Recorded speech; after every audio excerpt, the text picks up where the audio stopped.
7 मई की रात 2 से 3 बजे के करीब पाकिस्तान के कुछ इलाके जिनमें मुजफ्फराबाद, नसीराबाद और गोपाल नगर शामिल हैं और इंडिया के एक इलाके पठानकोट में धमाकों की कुछ आवाज़ें सुनाई देती हैं। लौटते हैं तो पता चलता है it was nothing but the deadliest strikes carried out by India on Pakistan, which they beautifully named it Operation Sindoor.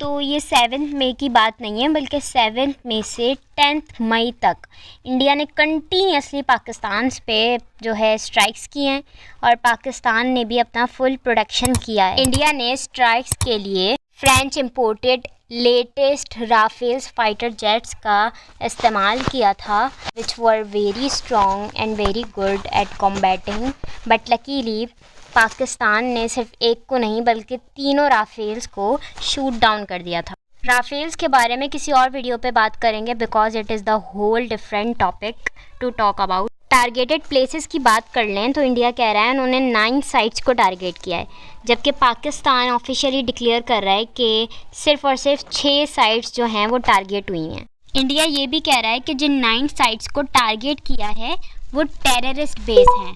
तो आए देख लेते हैं कि कौन सी टेररिस्ट हैं जिनको इंडिया ने जो है डिस्ट्रॉय किया है। सबसे पहले बात कर लेते हैं मुरीद केक की, which is very next to the Lahore, the most populated city of Pakistan. यहाँ पर उन्होंने मस्जिद इमामुल कुरा को टारगेट किया है विथ 4 स्ट्राइक्स। एक आदमी मर भी गया है, ठीक है, यानी आप कह रहे हैं कि मस्जिदें जो हैं वो टेररिस्ट कैंप्स होती हैं। ओके, अब दूसरा अटैक होता है भावलपुर पंजाब में।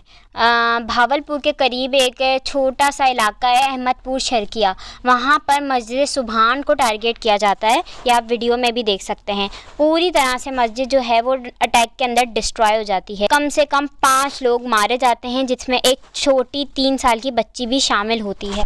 एडिशनली लोगों के रेजिडेंशियल क्वार्टर्स भी डैमेज कर दिए जाते हैं जहाँ पर फैमिलीज़ रहती थी।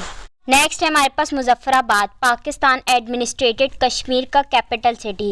वहाँ पर भी एक मस्जिद का नाम मस्जिद बिलाल है, उस पर अटैक किया जाता है। So these are the terrorist camps जिन पर अटैक किया था। तो नेक्स्ट हमारे पास है कोटली की एक मस्जिद अब्बास, वहाँ पर भी इन्होंने अटैक किया है और उसको डिस्ट्रॉय कर दिया है। कोटली जो शहर है उसे एग्रीकल्चरल और टूरिस्ट हब भी कहा जाता है, और जो हमने रिसेंटली मुजफ्फराबाद की बात करी तो वहाँ पर भी गारमेंट्स वगैरह और फर्नीचर मेकिंग वगैरह का काम चलता है। नेक्स्ट हमारे पास है सियालकोट पंजाब। तो जिनको नहीं पता मैं उनको बता दूं कि सियालकोट पाकिस्तान का एक बहुत ही अहम इंडस्ट्रियल सेंटर है, जहाँ पे सर्जिकल आइटम्स, स्पोर्टिंग गुड्स और लेदर प्रोडक्ट्स वगैरह की मैन्युफैक्चरिंग होती है। यहाँ पर भी उन्होंने खुले मैदान में 2 स्ट्राइक्स करने की नाकाम कोशिश की, लेकिन लकीली उन स्ट्राइक्स को मिसफायर कर दिया गया तो वो एक्सप्लोड नहीं हुई। तो आप देख रहे हैं कि टेररिस्ट बेस वहाँ हैं जहाँ पर पाकिस्तान की ज़्यादा पॉपुलेशन मौजूद है। नेक्स्ट हमारे पास है शकरगढ़ पंजाब। तो यहाँ पर भी उन्होंने 2 स्ट्राइक से अटैक किया, बट यहाँ पर भी कोई ज़्यादा डैमेज नहीं हुआ, माइनर सा डैमेज था। एक छोटे से हॉस्पिटल या फिर डिस्पेंसरी था, उसको डैमेज हुआ था। सबसे पहले तो अगर ये कोई ऑफिशियल और रेलिवेंट वॉर या ऑपरेशन थी तो आपको ये डिक्लेयर करनी चाहिए थी। यूँ इस तरह से रात के अंधेरे में हमारी पीठों पे वार नहीं करना चाहिए था। लिटरली लोग सो रहे थे और उनको ये अंदाज़ा भी नहीं था कि जब अब उठेंगे तो वो बम धमाकों की आवाज़ों से उठेंगे।